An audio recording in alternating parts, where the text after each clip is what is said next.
기독교는 하나님의 말씀을 진리라고 선포합니다.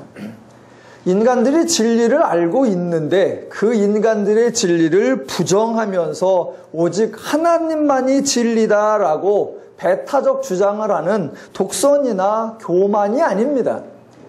인간이 죄인이 되어서 진리를 모르기 때문에 진리를 모르는 자들에게 하나님께서 진리를 알려주시는 은혜의 선물로 성경을 주신 것입니다. 그러니까 하나님은 인간에게 거리감을 두시거나 배타적이거나 인간을 멀리하는 분이 아닙니다. 구약성경 이사야 1장 18절에 보면 하나님께서 이런 말씀을 하십니다. 여호와께서 말씀하시되 오라 우리가 서로 변론하자라고 하십니다. 그러니까 인간들을 하나님께로 초청해서 하나님의 내용을 알려주어서 인간이 더 현명하게 살 수 있도록 하나님께서 선물 주시고 위로해 주시고 안내해 주시는 것, 그게 하나님의 뜻입니다. 그래서 하나님은 진리를 모르는 자들을 불러서 그렇게 알려주시려고 자상하게 행동하시지만 한편으로는 인간과 인간이 서로 변론하는 것에 대해서는 아주 부정적으로 생각하십니다. 디모데전서 6장 3절로 5절을 보면 인간 간의 대화, 인간 간의 변론, 인간 간의 논쟁을 어쩌면 이렇게 신랄하게 표현할 수 있나 라고 여겨질 만큼 신랄한 표현이 나옵니다. 제가 읽어보겠습니다. 누구든지 다른 교훈을 하며 바른 말, 곧 우리 주 예수 그리스도의 말씀과 경건에 관한 교훈을 따르지 아니하면 그는 교만하여 아무것도 알지 못하고 변론과 언쟁을 좋아하는 자니 이로써 투기와 분쟁과 비방과 악한 생각이 나며 마음이 부패하여지고 진리를 잃어버려 경건을 이익의 방도로 생각하는 자들의 다툼이 일어나느니라 입니다. 그러니까 하나님 말씀을 모르면, 예수의 교훈을 모르면, 진리의 말씀을 모르면 진리를 아는 자와 진리를 모르는 자는 대화가 성립될 수 없고 그 대화는 결국 쓸데없는 변론이고 결국 다툼만 발생할 것이니까 그런 논쟁에는 아예 개입되지 말라라고 바울이 그 후배 디모데에게 권면하는 말씀입니다.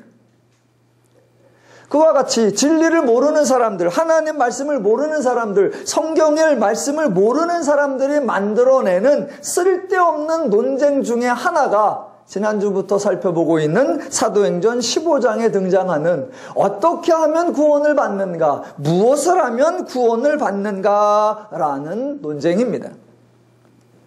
어떻게 하면 구원을 받는가라는 것은 원래 기독교에 성립되지 않는 논쟁입니다. 왜? 처음부터 끝까지 성경은 언제나 하나님의 은혜로 구원하신다라고 선언하기 때문입니다.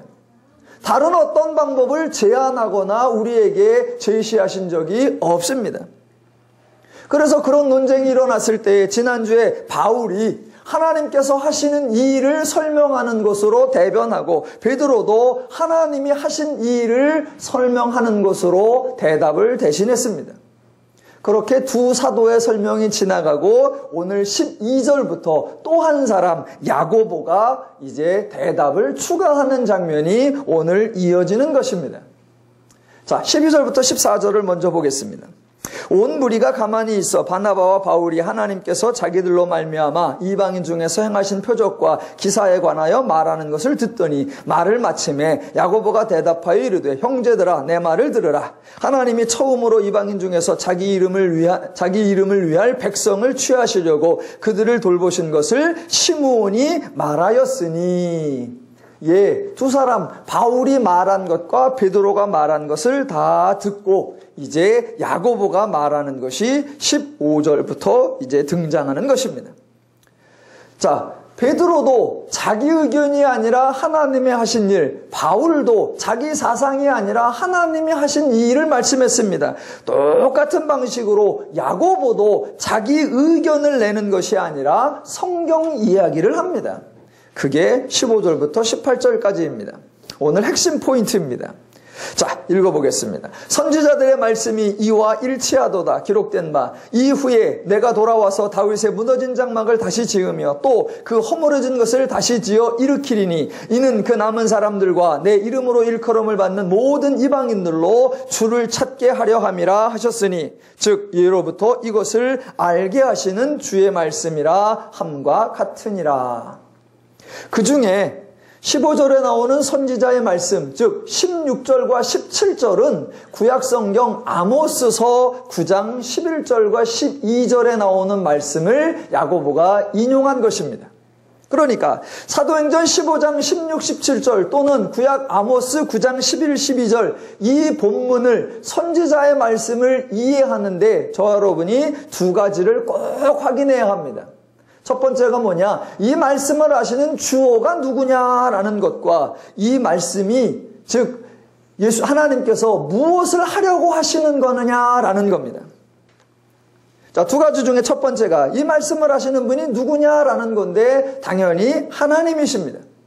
즉 하나님이 예언자나 선지자나 어떤 사람에게 말씀을 주셔서 어떤 일을 지시하거나 명령하거나 부탁하는 것이 아니라 하나님이 직접 하시겠다고 선언하고 있는 것입니다. 이거는 이제 제가 수백 번을 말씀드렸으니까 여러분이 성경을 읽으실 때마다 꼭 기억하셔야 하는 거. 하나님이 말씀하시면 이 일을 맡기는 것이 아니라 하나님이 하실 일을 선언하는 거다라는 것을 꼭 기억하셔야 합니다. 그러니까 지금 16, 17절에 나오는 것도 하나님이 그렇게 하시겠다라고 하시는 거예요. 그런데 하나님은 늘 그런 식으로 말씀하는데 성경에 등장하는 많은 사람들은 늘 오해합니다. 하나님이 하시겠다는 말씀이 아니라 하나님이 지시하고 명령하는 것처럼 꼭 오해합니다. 대표적인 사람이 구약의 모세요, 또 기드온이요, 또 사울입니다. 모세 얘기는 여러 번 했으니까 오늘은 기드온 얘기를 통해서 다시 한번 확인해 보겠습니다. 사사기 6장 14절에 가보면 하나님께서 기드온을 불러서 이렇게 말씀을 하십니다. 여러분이 기드온 입장에서 한번 들어보시기 바랍니다. 여호와께서 그를 향하여 이르시되 너는 가서 이 너의 힘으로 이스라엘을 미디안의 손에서 구원하라. 내가 너를 보낸 것이 아니냐 하시니입니다. 하나님 말씀의 강조점은 너는 가서 구원하라 라는 것이 아니라 내가 너를 보낸 것이 아니냐 그겁니다. 구원하라가 아니라 내가 너를 보냈다는 겁니다. 내가 너를 보냈고 내가 너를 책임질 거고 내가 너에게 보내서 그 일이 완성되게끔 하겠다. 하나님이 책임지는 걸 강조하는 거예요. 그런데 기드온은 반응이 다릅니다. 15절에 이렇게 말합니다. 그러나 기드온이 그에게 대답하되 오 주여 내가 무엇으로 이스라엘을 구원하리이까 보소서 나의 집은 므낫세 중에 극히 약하고 나는 내 아버지 집에서 가장 작은 자니이다. 기드온은 자기 이야기만 합니다. 자기네 집안이 얼마나 약하고 자신의 능력이 자신의 세력이 얼마나 미약한가 그것만 말합니다. 기드온이 왜 그러냐면 하나님께서 하신 말씀이 하나님께서 일하시겠다라는 선언인 줄을 전혀 모르기 때문입니다. 자기가 해야 되는 줄 아니까 나는 연약하고 나는 부족하다라고 합니다. 하나님이 안타까워서 또 말씀하십니다. 16절 여호와께서 그에게 이르시되 내가 반드시 너와 함께하리니 내가 미디안 사람 치기를 한 사람 치듯 하리라 하시니라. 하나님께서 말씀을 정확하게 하지 않은 것이 아닙니다. 애매모호하거나 어정쩡하게 하셔서 혼란스럽게 하신 적이 없습니다. 처음부터 분명하게 계속하여 정확하게 선언하셨습니다. 그러니까 하나님이 그렇게 정확하게 말씀하셨으니까 인간의 반응이 오해한 것이 아니고 착각한 것이 아니고 거부하거나 불순종한 것이 아닙니다. 기드온의 행동은 엄밀하게 말하면 못 알아들은 겁니다. 하나님이 분명하게, 하나님이 명쾌하게 말씀하셔도 인간들이 못 알아듣는 거예요. 왜 못 알아듣느냐? 그 이유는 죄인들의 사고방식에는 신이 인간을 위하여 일해준다. 신이 직접 나서서 인간의 문제를 해결해준다라는 사고방식이 없기 때문에 하나님이 아무리 하나님이 하시겠다고 말씀하셔도 죄인적 사고로만 이해하는 거예요. 아, 하나님이 말을 돌려서 하시는구나. 아, 하나님이 나를 떠보려고 저러시나 보다. 하나님이 나를 우회적으로 협박하나 보다. 다 오해하는 거예요. 왜? 그들의 사고방식으로는 하나님을 이해할 수 있는 개념 자체가 없기 때문입니다. 구약의 이스라엘 백성이나 오늘날 세상 사람들이 성경을 오해하는 거, 하나님 말씀을 오해하는 거, 그거는 당연합니다. 오해가 아니라 이해할 수 있는 길이 없는 겁니다. 그들은 당연하지만 성도들은 죄인들처럼 또는 구약의 이스라엘처럼 똑같이 오해한다면 그것은 정말로 안타까운 일입니다. 그래서 오늘 야고보가 아모스의 예언을 인용했을 때에 그 말씀은 누가 하시겠다는 거냐? 하나님이 하시겠다라는 것 꼭 기억하셔야 합니다. 그렇게 하나님이 하시겠다고 합니다. 그러면 인간은 뭐라고 하면 돼요? 네, 한마디만 하면 됩니다. 하시겠다고 하시니 그렇게 하십시오. 그러면 되는 거예요. 그 다음 두 번째. 하나님이 그렇게 하시겠다고 하는데 하나님이 그 일에 대한 어떠한 조건이나 어떠한 요구가 등장하는지 그걸 점검해야 합니다. 지금 야고보의 이 이야기가 등장하는 이유가 뭐냐면 15장 1절에서 모세의 법대로 할례를 받아야 구원을 받는다라고 주장하고 있기 때문에 그거에 대한 반론이니까 과연 하나님께서 어떤 일을 하실 때 인간에게 자격이나 조건을 요구하느냐 그것을 확인해야만 합니다. 16, 17절을 다시 한번 읽어보겠습니다. 이후에 내가 돌아와서 다윗의 무너진 장막을 다시 지으며 또 그 허물어진 것을 다시 지어 일으키리니 이는 그 남은 사람들과 내 이름으로 일컬음을 받는 모든 이방인들로 주를 찾게 하려 하심이라 하셨으니. 자, 보십시오. 이후에 내가 돌아와서 그냥 하나님이 돌아오시겠다는 겁니다. 그 앞에 너희가 회개하면 너희가 먼저 돌아서면 하나님도 돌아서겠다라는 조건이 없습니다. 그 다음 다윗이 무너진 장막을 다시 지으며 아주 단순 명쾌합니다. 너희가 먼저 기반을 다지면 또는 너희가 최소한의 준비를 하면 하나님께서 이어받아서 완성하겠다 그런 말씀이 없습니다. 하나님께서 다시 짓고 하나님께서 다시 일으키겠다라고 하십니다. 또 그 남은 사람들과 내 이름으로 일컬음을 받는 모든 이방인들로 주를 찾게 하려 함이라. 하나님이 그렇게 만들어 내시겠다는 거예요. 남은 자들이 먼저 나를 부르면 하나님이 대답하고 이방인들이 먼저 나를 찾으면 그때서 응답하겠다라는 조건이 전혀 없습니다. 누가 하시겠느냐? 하나님이. 어떻게 하시느냐? 하나님이 은혜로. 그 이상의 것이 없습니다. 성경 전체에 언제나 하나님을 움직이고 하나님을 감동시키고 하나님을 일하게 만들 수 있는 인간의 자격과 조건 단 한 번도 등장하지 않습니다. 제가 이렇게 설명을 드려도 즉 하나님의 말씀, 하나님의 일하심에는 인간의 조건이란 없다라고 말씀을 드려도 많은 분들이 쉽사리 동의하지를 않습니다. 왜 동의를 하지 않냐면 성경을 읽어보면 다른 구절에는 마치 조건인 것처럼 마치 하나님이 요구하시는 듯한 많은 표현들이 있고 저와 여러분은 그 표현에 워낙 익숙해져 있기 때문입니다. 대표적으로 두 개만 들어보겠습니다. 구약의 하나, 신약의 하나. 가장 대표적인 게 구약으로 가면 예레미야 33장 3절입니다. 제가 읽어보겠습니다. 그거 다 아실 거예요. 예레미야 33장 3절. 너는 내게 부르짖으라. 내가 내게 응답하겠고 내가 알지 못하는 크고 은밀한 일을 내게 보이리라. 이 구절만 보면 인간이 먼저 부르짖고 인간이 먼저 하나님 앞에 매달리고 인간이 먼저 하나님 앞에 간구해야 그래야 하나님이 반응하시는 것처럼 생각될 수 있습니다. 그래서 매주 금요일마다 너희가 먼저 부르짖고 너희가 먼저 하나님 앞에 간구하라. 부르짖지 않는 자에게 어떻게 하나님이 간구하시느냐. 네가 하나님 앞에 고하지 아니하면 하나님이 어떻게 알고 어떻게 응답하시겠느냐라고 말들 합니다. 그런데 지금 그게 3절인데 3절 앞에는 2절이 있다는 것을 기억하셔야 합니다. 예레미야 33장 2절에는 이렇게 나와 있습니다. 이 일을 행하시는 여호와 그것을 만들며 성취하시는 여호와, 그의 이름을 여호와라 하는 이가 이와 같이 이르시도다라는 말씀입니다. 그러니까 2절의 강조점이 뭐냐? 하나님은 일하시는 분이라는 겁니다. 책임지시는 여호와, 돌보시는 여호와, 성취하시는 여호와라는 겁니다.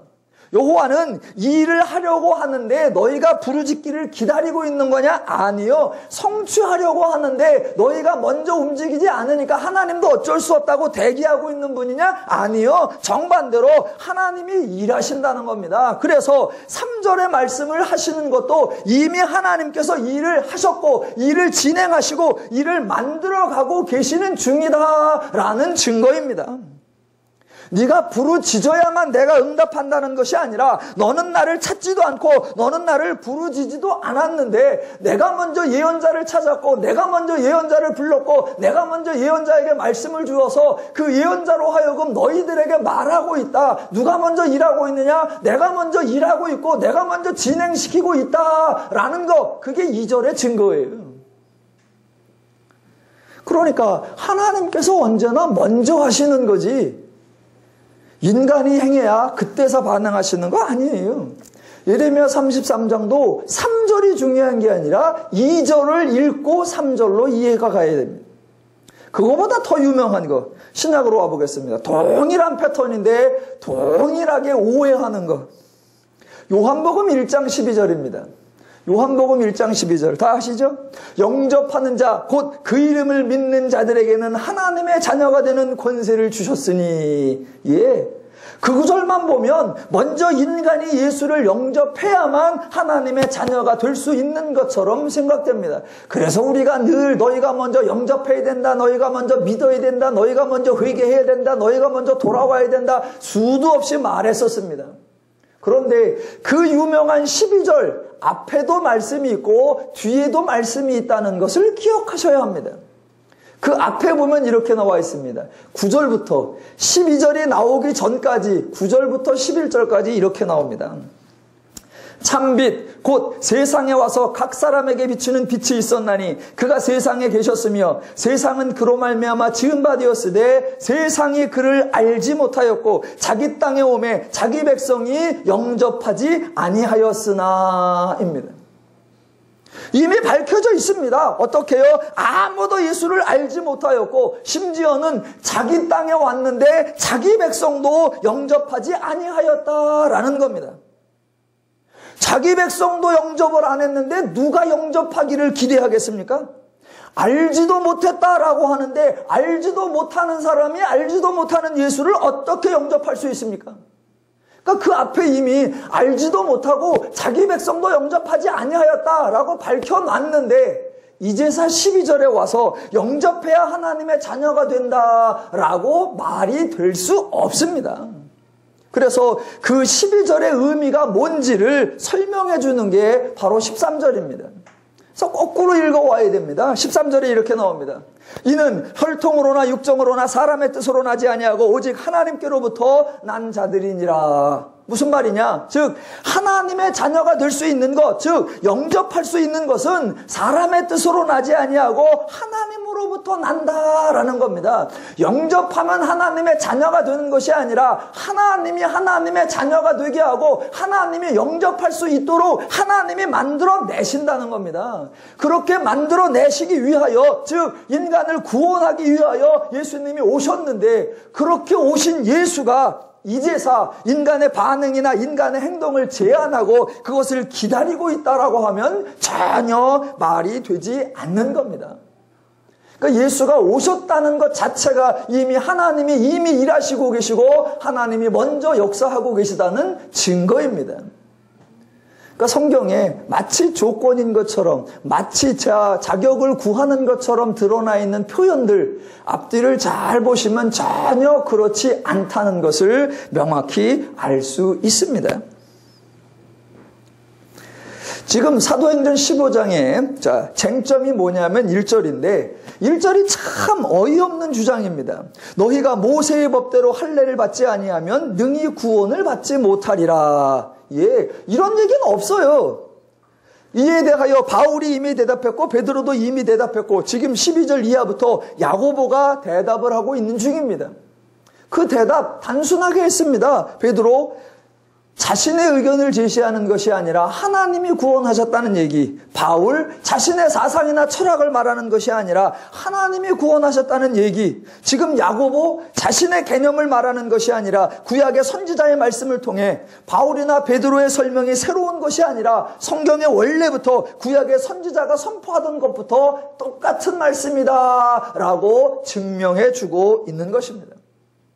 그래서 지금 야고보가 인용한 아모스의 이 두 구절을 통해서 모든 역사 하나님이 하신다는 것, 두 번째 하나님이 하시는 일에는 아무 조건이 없다는 것, 달리 풀어놓으면 구원은 하나님의 은혜로만 된다라는 것을 선언하고 있습니다. 그런데 그 구절에서 하나 더 확인할 게 있습니다. 지금 쟁점이 어떻게 하면 구원받느냐라는 건데 그 대상이 누구에 관한 것이냐면 이방인에 관한 것입니다.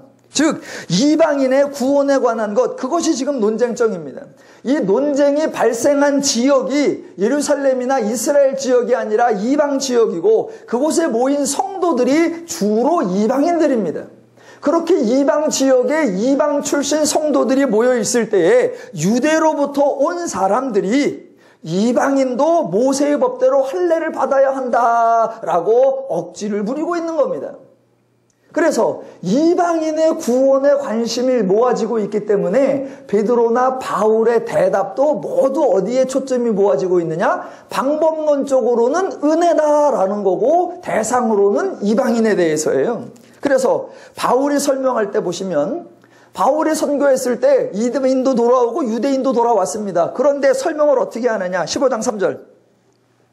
그들이 교회의 전송을 받고 베니게와 사마리아로 다니며 이방인들이 죽게 돌아온 일을 말하여 형제들을 다 크게 기쁘게 하더라. 이방인이 돌아왔다고 하고 베드로도 그동안 예루살렘에 주로 있었습니다. 예루살렘을 떠나지 않았었고 주로 유대인들만을 위해서 전도를 많이 했던 베드로인데 그 베드로도 설명을 뭐라고 하느냐? 15장 7절.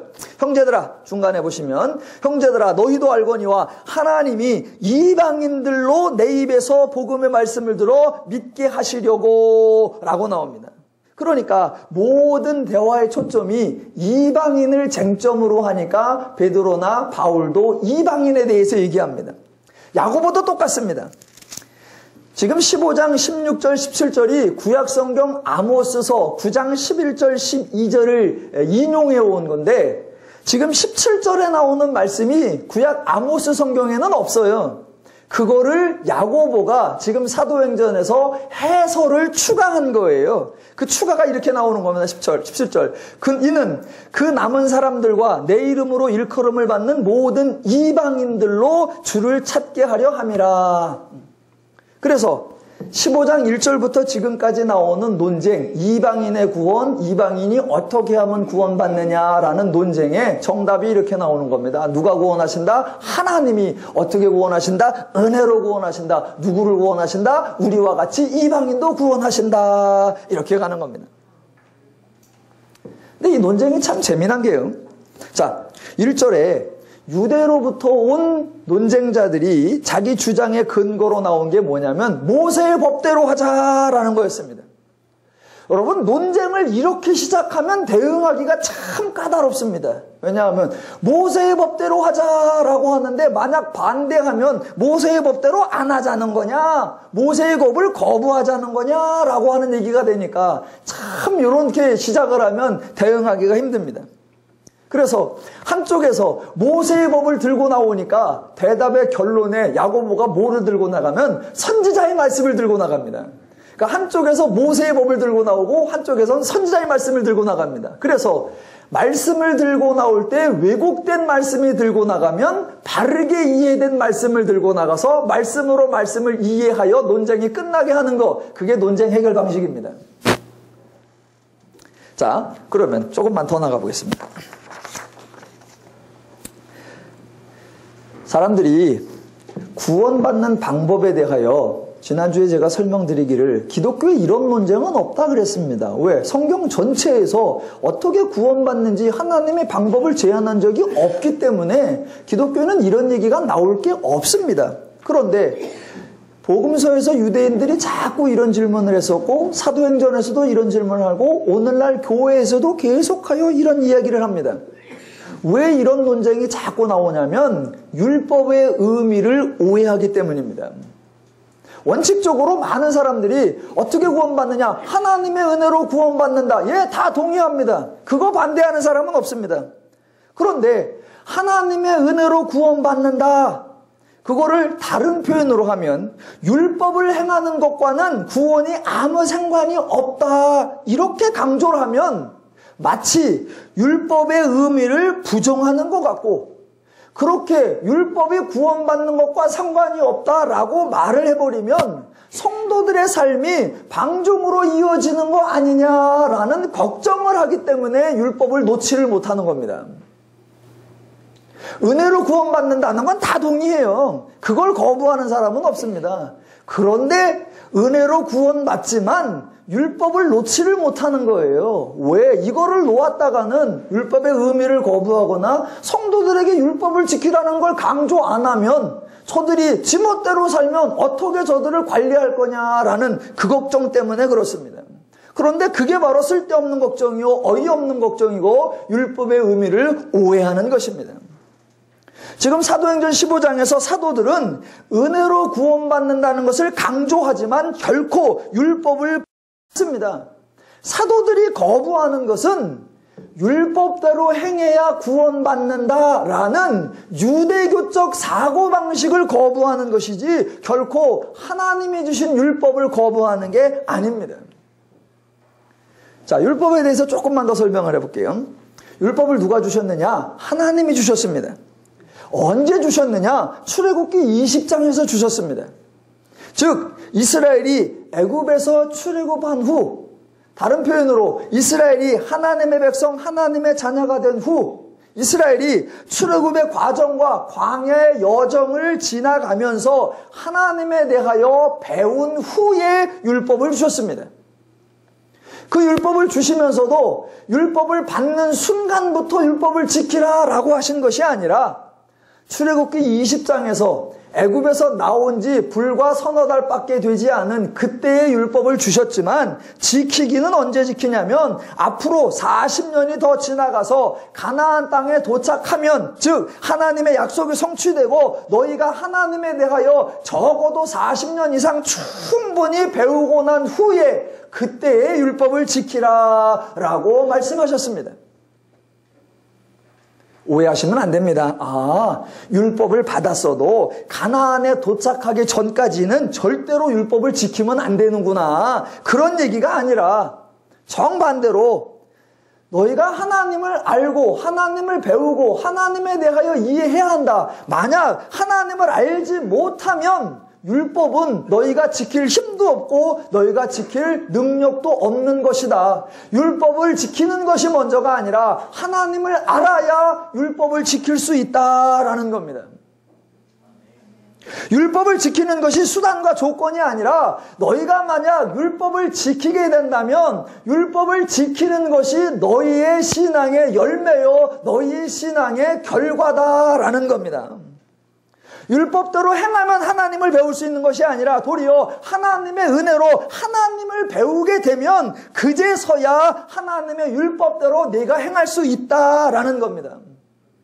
순서가 바뀌면 안 됩니다.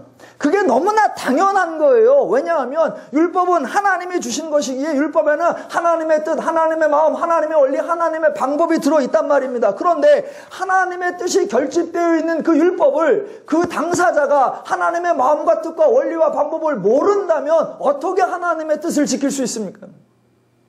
그러니까 순서가 어떻게 되느냐? 율법을 지키는 것이 먼저가 아니라 하나님을 아는 것, 그게 먼저예요. 그러니까 교회는 성도들에게 율법을 지키라고 말할 것이 아니라 율법을 지킬 수 있도록 하나님을 가르치고 하나님을 가르치고 하나님을 가르치고 하나님을 가르치는 것, 그게 먼저입니다. 하나님은 율법을 인간이 지켜야 할 의무로서 강요하신 적이 없습니다. 좀 더 엄밀하게 말해볼까요? 엄밀하게 말해보면 율법은 인간이 지켜야 하는 의무가 아니라 인간이 율법을 따르는 삶을 살 수 있도록 하나님이 만들어내셔야 합니다. 하나님이 죄인을 부르고 하나님이 죄인에게 하나님을 가르치고 하나님을 계시하고 은혜를 주어서 하나님을 알게 하여서 그 죄인이 하나님을 인정하고 하나님의 율법이 자기 자신에게 가장 유익하다는 것에 동의하여 스스로 기꺼이 자원하여 율법대로 살도록 누가 만들어내야 되느냐? 하나님이 만들어내셔야 합니다. 그래서 율법에는 네가 율법대로 살면 복을 준다, 네가 율법을 준수하면 상을 준다, 그런 말씀이 전혀 등장하지 않습니다. 왜? 네가 율법대로 살 수 있다면 그게 이미 열매요, 그게 이미 결실이요, 그게 이미 하나님의 은혜를 받은 결과이기 때문입니다. 저 율법대로 살면 상 받고 율법대로 살면 복 받고 없습니다. 그런 거. 은혜를 알면 알수록 은혜를 강조하면 성도들이 율법을 무시하고 율법대로 안 산다. 아니요. 정반대로요. 은혜를 알면 알수록 율법을 떠나는 것이 아니라 도리어 율법을 따르는 삶을 살게 되어 있습니다. 율법과 은혜는 서로 대조되는 것이 아니라 율법을 강조하는 것이 은혜를 강조하는 것이 율법을 폐기하는 것이 아니라 은혜를 강조하는 것이 도리어 율법의 삶을 가능하게 하고 율법의 삶을 온전하게 하는 것인 줄로 믿습니다. 사도들은 은혜를 강조하면서 절대로 율법을 부정하지 않았습니다. 그래서 20절에 보면 다만 우상의 더러운 것과 음행과 목매어 죽인 것과 피를 멀리하라고 편지하는 것이 옳으니 29절 우상의 제물과 피와 목매어 죽인 것과 음행을 멀리할지라 이에 스스로 삼가면 잘되리라. 예. 율법의 핵심이 할례를 행해야 되는 거 아니고요. 율법의 중심이 하나님께 예배해야 된다 아니고요. 율법의 목적이 인간의 삶을 통제하는 거 아니고요. 율법의 진정한 의미가 뭐냐? 인간으로 하여금 하나님이 주신 자유와 평화와 안식을 풍성하게 누리는 것, 그게 바로 하나님이 주신 율법의 목적입니다. 그러니까 율법을 강조하는 것 또는 율법을 지키는 것 또는 율법대로 사는 것, 그게 과연 무엇인지 그거를 오해하는 장면과 그것을 바르게 이해한 장면이 오늘 사도행전 15장에 대조돼서 나옵니다. 그러니까 중요한 거는 율법이다, 그거 하나님 말씀이다, 그걸 부여잡는 게 아니라 그 율법, 그 하나님 말씀의 의도를 바르게 이해했느냐라는 겁니다.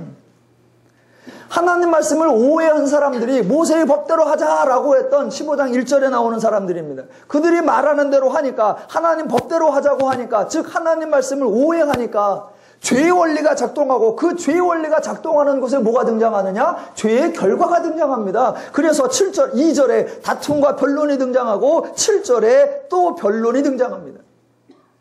하나님 말씀을 오해하니까 죄의 원리가 되고, 죄의 원리가 작동하니까 뭐가 나타난다? 죄의 결과. 그게 또 뭐냐? 17절, 19절.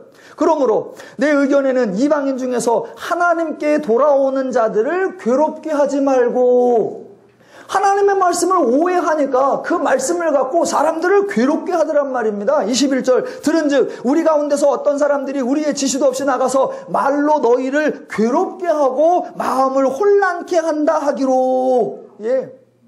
율법을 강조한 결과, 즉 하나님 말씀을 오해한 채로 율법을 수단이나 방법으로 생각하여 강조한 결과가 뭐냐? 상대방을 괴롭게 하고 상대방을 혼란케 하더라라는 겁니다. 성경에서도 그렇고 오늘날 성도들의 삶에서도 자주 발견되는 아주 안타까운 현실입니다. 본인은 율법을 강조한다고, 본인은 말씀을 강조한다고, 본인은 신앙을 강조한다고 하는데 그 결과는 뭐냐? 불편함, 갈등, 혼란, 분열, 다툼, 불안함 등입니다. 즉 하나님이 의도한 거하고는 전혀 다른 결과가 나타나요. 대신 본인은 말씀을 강조한다고, 본인은 율법을 강조한다고 우겨댈 뿐이죠. 복음서에서 유대교의 지도자들과 예수님의 사역이 본질적으로 차이가 나는 게 바로 그거였단 말입니다. 자, 복음서에 나타나는 유대교 지도자들은 죄인들을 위하여 실제적인 사역은 하나도 하지 않습니다. 죄인들의 문제 풀어주지도 않고 죄인들의 메인 것 놓아주지도 않습니다. 죄인들의 문제를 전혀 해결해 주진 않은 채 단지 죄인들이 해야 할 일과 하지 말아야 할 것을 정해줄 뿐입니다. 어떤 사람이 배가 고픕니다. 그래서 배가 고프니까 그 사람에겐 먹을 걸 주어야 돼요. 그래서 그 사람이 안식일에 벼 이삭을 잘라 먹었어요. 근데 유대교 지도자 하는 말들이 유대교의 안식일 날 왜 하지 못할 일을 하느냐. 여러분, 안식일에는 배 안 고파요? 안식일에 배고픈 사람이 있으면 지도자가 그 문제를 해결해 줄 생각을 해야 되는데 아무것도 안 해준 채 왜 안식일 날 벼 이삭을 잘라 먹느냐 그래요. 어떤 사람이 질병에 걸려 있고 어떤 사람이 귀신에 들려 있어요. 자, 그 사람이 안식일 날인데 아무것도 해주지 않고 그 사람이 안식일 날 치유받고 걸어가려고 하니까 안식일 날 왜 일어나느냐 그래요. 안식일 날은 안 아파요? 종교 지도자면 그 문제를 해결해 줄 생각을 해야 되는데 아무것도 하지 말고 이건 하라 저건 하지 마라 그 얘기만 하고 있단 말입니다. 그렇게 정작 죄의 문제를 해결해 주지 못하는 종교적 규정이나 종교적 행위들을 예수님께서 뭐라고 하셨느냐? 그게 바로 외식이다라고 말하고 그런 행동들을 뭐라고 했느냐? 그게 바로 수고하고 무거운 짐이다라고 선언하셨습니다. 그런 유대 종교 지도자들과는 정반대로 예수님은 죄인들에게 아무것도 부과하신 짐이 없습니다. 이것을 해야 한다 저것을 해야 한다라는 조건을 내세운 적도 하나도 없습니다. 도리어 예수님이 십자가를 지심으로 인간의 문제를 해결해 주셨습니다. 기독교는 요구하는 종교가 아니라 해결해 주는 종교고 기독교는 강요하는 종교가 아니라 복음을 선포하는 귀한 종교인 줄로 믿습니다. 그걸 구분할 줄 아셔야 돼요. 지금 15장은 참으로 귀한 장입니다. 구원받은 성도들이 어떻게 변화되고 있나, 그들의 사고, 그들의 인식, 그들의 가치, 그들의 개념이 어떻게 새로워지고 있나, 그걸 보여주고 있습니다. 베드로나 바울이나 야고보나 한때는 복음의 의미를 이해하지 못하던 사람들이었습니다. 그래서 바울은 예수 믿는 자들을 잡으러 다니던 사람들이었고 또 베드로나 야고보도 사도행전 초기에 자기들만 복음을 전하는 자들이라고 교만을 떨던 그런 사람들이었습니다. 그런데 하나님의 은혜가 임하고 하나님의 은혜가 임하고 하나님의 일하심을 배워가면서 경험해가면서 새로워진 겁니다. 그래서 분열을 만들어내던 주체에서 이제 화해와 일치와 연합을 만들어내는 귀한 평화의 사도의 역할을 하고 있습니다. 그래서 그들이 이방인을 위하여 앞장서서 변호하고 이방인을 위하여 친히 동료들을 파송하는 수고를 마다하지 않고 그 파송받은 사도들이 이방인들을 만나서 전해준 말이 바로 28절입니다. 아주 중요합니다. 성령과 우리는 이 요긴한 것들 외에는 아무 짐도 너희에게 지우지 아니하는 것이 옳은 줄 알았노니. 예, 이게 기독교의 핵심이에요. 인간에게 아무 짐도 지우지 아니하는 것, 도리어 세상에, 도리어 죄에, 도리어 타락한 종교에 수고하고 무거운 짐진 그 모든 것들을 헛된 것을 다 내려놓게 하고 그들에게 자유와 평화와 안식을 주는 것, 그게 하나님의 원리요 기독교의 복음인 것입니다. 더누림교회가 하고 있는 게 바로 그거예요. 성도들에게 짐을 지우지 말라는 거예요. 짐을 지우지 말라. 왜? 왜 짐을 지워야 돼요? 성도들의 수고로, 성도들의 애씀으로, 성도들의 어떤 것으로 달라지지 않습니다. 도리어 하나님의 일하심으로, 하나님의 수고하심으로, 하나님의 역사하심으로 인간이 짐을 내려놓고 쉼과 자유와 평화와 안식과 위로와 격려를 받는 것, 그것이 교회요. 그것이 하나님의 나라인 줄로 믿습니다. 지금 파송받은 사도들이 가서 은혜를 전하고 가서 복음을 전합니다. 그랬더니 어떤 결과가 나오냐? 당연히 은혜의 결과, 복음의 결과가 나옵니다. 그게 30절, 31절이에요. 그들이 안디옥에 내려가 무리를 모은 후에 편지를 전하니 읽고 그 위로한 말을 기뻐하더라. 예, 이게 열매예요. 저와 여러분이 신앙생활을 잘하고 있는지, 교회 생활을 바르게 하고 있는지, 믿음 생활을 제대로 하고 있는지 점검하는 포인트가 뭐냐? 바로 여러분 스스로가 기쁘고 즐겁고 자유롭고 평안하고 행복하느냐라는 겁니다. 행복하신 분 아멘. 신앙생활을 점검하는 기준이 내가 주를 위하여 환난이나 시험과 고난과 핍박을 받고 있다, 그게 아니란 말이에요. 평안한 거에 죄책감 느끼지 마시고 자유한 거에 두려움 느끼지 마시고 짐을 내려놓은 것에 괜히 살벌한 마음 갖지 마시란 말입니다. 교회 와서 하나님으로 인하여 매인 것이 풀리고 모든 짐진 것을 내려놓고 자유와 평화와 안식, 와 좋다. 그게 교회에서 여러분이 신앙생활 바르게 하고 있다라는 증거예요. 지금 사도행전 15장에서도 그렇게 나오고 사도행전 8장에 가보면 빌립이 사마리아라는 지역에 가서 전도를 합니다. 전도하고 병고침을 놓아주고 귀신을 쫓아내고 그랬는데, 그러니까 결론이 어떻게 나느냐? 사도행전 8장 8절에 이렇게 나옵니다. 그 성에 큰 기쁨이 있더라. 그러니까 신앙은 하나님을 위해, 교회를 위해 인간이 얼마나 헌신하고 얼마나 어렵고 얼마나 힘든 일을 했는가, 거기에 감동한다라고 생각하지 마시고 정반대로 하나님으로 인해, 교회로 인해 내가 얼마나 즐겁고 평안하고 신나고 행복한가, 그것을 늘 기억하셔야 합니다. 하나님의 최고의 관심이 뭐냐? 바로 인간의 행복입니다. 인간의 행복을 위해서 예수님이 십자가를 지셨고, 그 인간의 행복을 위해서 만물을 교회라고 하는 예수 그리스도의 몸으로 연합하게 하신 겁니다. 지금 수요일에 에베소서 하는데 에베소서에 나오는 포인트가 바로 이거란 말입니다. 교회, 즉 교회는 하나님께서 교회라는 것을 중요시하고 교회라는 것을 완성하기 위하여 인간을 교회로 끌어모은 것이 전혀 아니라 정반대로 하나님이 인간을 구원하시고 그 구원받은 성도, 즉 인간의 행복을 보장하기 위하여 하나님께서 울타리를 쳐주시고 하나님께서 보호수단으로 동원하신 게 뭐냐? 그게 바로 교회입니다. 그러니까 성도가 교회의 수단으로 전락하는 것이 아니라 교회가 성도를 위해서 존재하는 겁니다. 지금 본문에서 논쟁을 일으킨 유대에서 온 형제들의 관심은 뭐였냐? 오직 유대교였습니다. 그래서 유대교를 지속시키고 유대교를 확장하고 유대교를 강화하려고 하는 의도만 있으니 사람이 힘들고 불편하고 괴로운 거 전혀 고려하지 않습니다. 그러나 기독교는 정반대로 사람이 평안하고 사람이 자유롭게 하는 겁니다. 그래서 사도들이 한 대답 중에 교회를 확장하고 교회를 견고해하고 교회를 우선하는 내용 없습니다. 사도들의 모든 대답이 뭐다? 성령과 우리는 너희에게 짐을 지우지 않기를 원하고 너희가 평안하기를 원하고 너희가 율법대로 행하여 너희가 형통하기를 원하고 너희가 기뻐하기를 원한다. 그게 교회, 그게 하나님의 뜻인 것입니다.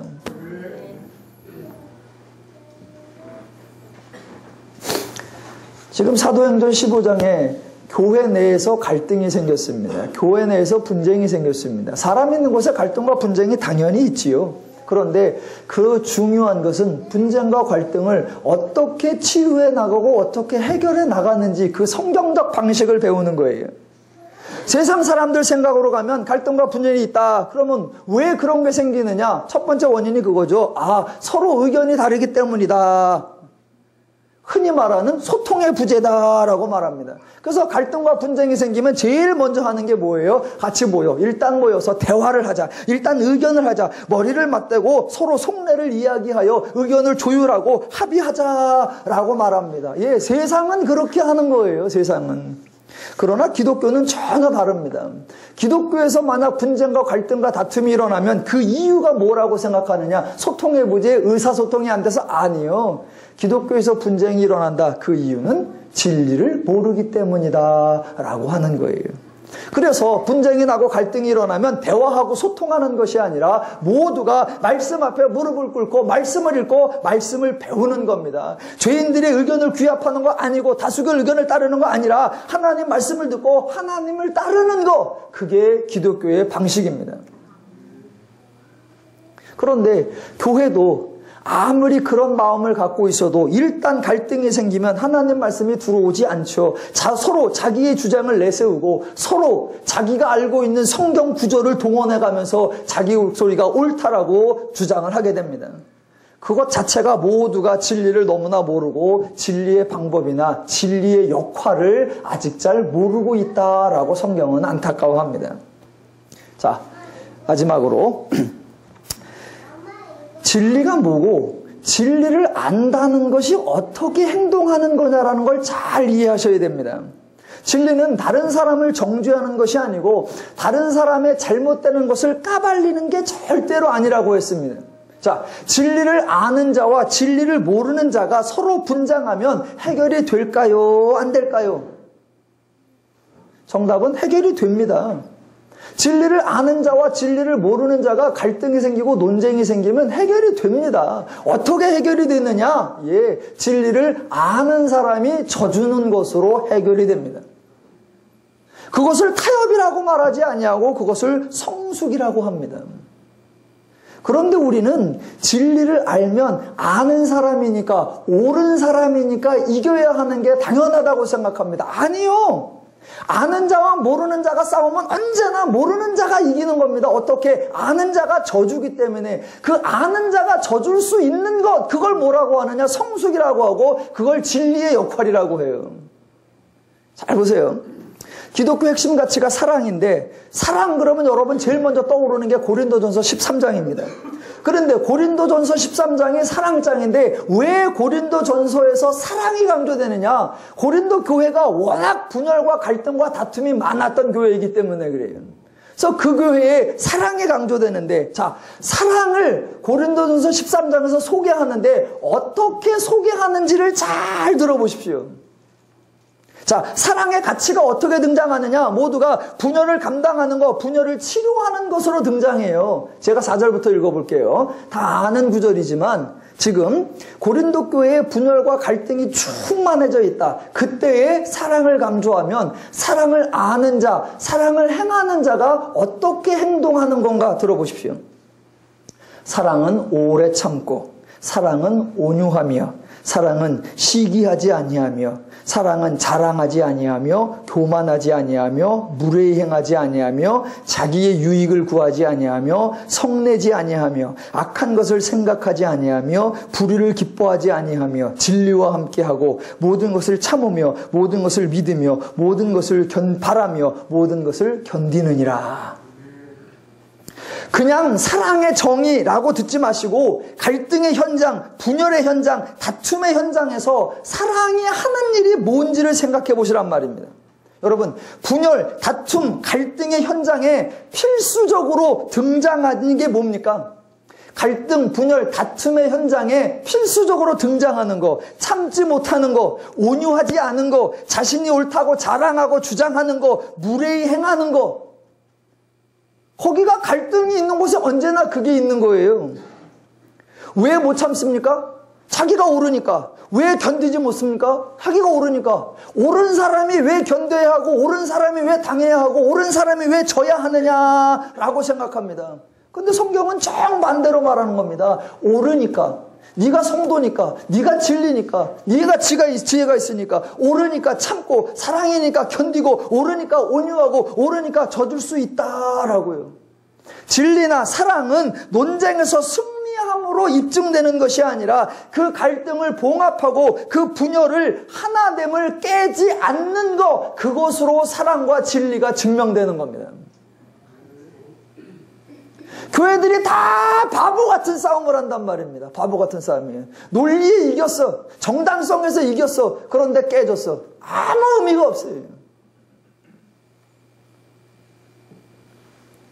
지금 15장에서도 율법주의를 들고 나오는 자들과 하나님 말씀을 들고 나오는 사도들이 논쟁을 해요. 그러나 전혀 깨지지 않습니다. 왜? 하나님의 은혜를 강조하면서 저들을 품어내고 저들을 견뎌내고 저들의 이해해주고 저들을 격려해주니까. 자, 갈라디아서 5장에 나오는 성령의 열매도 단순하게 그게 열매다라고만 생각하지 마시고 그 열매가 뭐를 의미하는지 잘 생각해 보십시오. 성령을 따라 행한다, 진리를 가지고 있다, 그러면 뭐라고 생각하십니까? 성령의 열매, 강함과 권세와 이김과 능력과 승리라고 나올 것 같지요? 아니요. 성령의 열매가 뭐라고 나온다? 온유와 인내와 양선과 절제와 화평. 예? 그거예요. 성령으로 충만하니까 뭐가 가능하다? 인내가 가능하죠. 인내가 언제 필요해요? 못 볼 꼴을 볼 때 인내가 필요하고, 엉터리 말을 들을 때 그걸 들어주느라고 인내가 필요하고, 말도 안 되는 현상을 견뎌내야 할 때 그때 인내가 필요한 거잖아요. 근데 우리는 그걸 겪으려고 하질 않죠. 왜? 그건 약한 자들이 하는 거고 그건 틀린 자들이 하는 거라고 생각한단 말입니다. 성령이 있고 진리가 있고 강함이 있으니까 밀고 나가서 팍 다 물리쳐버리고 봐라 나 잘났지. 아니요. 기독교는 오직 하나만 이기는 거예요. 뭐를 이기는 거다? 죄를 이기는 거예요. 그 죄에 대하여는 승리고 죄에 대하여는 강함이고 죄에 대하여는 든든함을 드러나야죠. 그러나 하나님의 교회, 하나님의 성도들, 연약한 자들, 아직 미련한 자들, 아직 부족한 자들, 새로운 자들, 그 모든 자들을 위해서는 온유와 인내와 양선과 절제와 충성과 화평과 시기하지 아니함과 무례히 행하지 아니함과 자랑하지 아니함과 온유함과 기독교는 죄와 싸워서 이기는 것이고 사람과 싸워서는 품어내는 것입니다. 진리를 싸움을 통해 승리로 입증되는 것이 아니라 이미 진리임을 전제하고 진리의 역할, 즉 연약함과 어리석음을 감당해주고 치유와 회복을 위해 수고와 감싸줌을 해주는 것, 그게 진리입니다. 성경을 알고 진리를 알고 은혜를 알고 하나님을 알아갈수록 삶에 하나님의 율법, 하나님의 말씀, 하나님의 뜻이 구현되고 실천될 수 있습니다. 더누림교회 모든 성도님들이 성도의 삶, 진리의 삶을 풍성히 구현하셔서 여러분이 자유와 평화와 행복을 누리시고 여러분과 함께하는 모든 자들에게 자유와 평화와 안식을 나누어주는 복된 성도 되시기를 주님의 이름으로 축원합니다.